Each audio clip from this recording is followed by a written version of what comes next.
खरं म्हणजे या देशामध्ये देश स्वतंत्र झाला तेव्हा अन्न वस्त्र निवारा या 3 मूलभूत गरजा आपल्या होत्या. त्यानंतर शिक्षण आरोग्य रोजगार या 6 मूलभूत गरजा आपल्या झाल्या.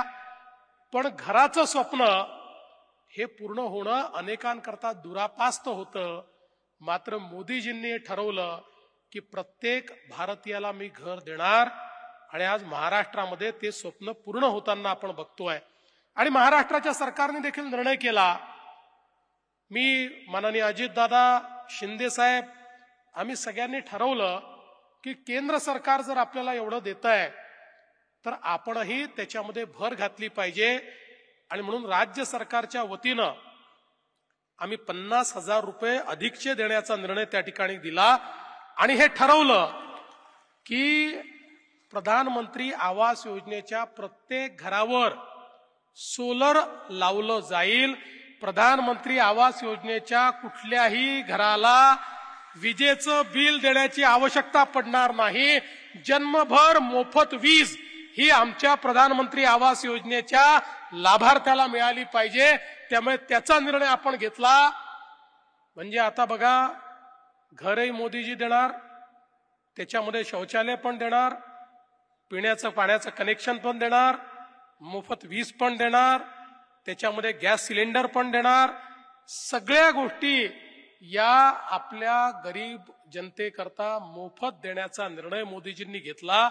आणि ते अतिशय वेगानं हे काम या ठिकाणी चाललेलं आहे. आणि मी अजितदादांचे देखील या ठिकाणी आभार मानेन, कारण ते आमचे वित्तमंत्री आहेत. त्यामुळे मी त्यांना सांगितलं की दादा, अडचणी अनेक आहेत आपल्याला, पण घरं बांधायची आहेत, त्यामुळे कुठूनही पैसा काढा आणि घरांना द्या. दादा म्हणाले, जेवढे शिवराजजी देतात तेवढे घरं घेऊन टाका सीएम साहेब, आपण कुठूनही पैसा आणू, पण पैसा घरांकरता कमी पडू देणार नाही. आणि त्यामुळे आज ही अतिशय आनंदाची गोष्ट आहे की आता या ठिकाणी इतक्या मोठ्या प्रमाणात घरांचं काम चालू झालेलं आहे.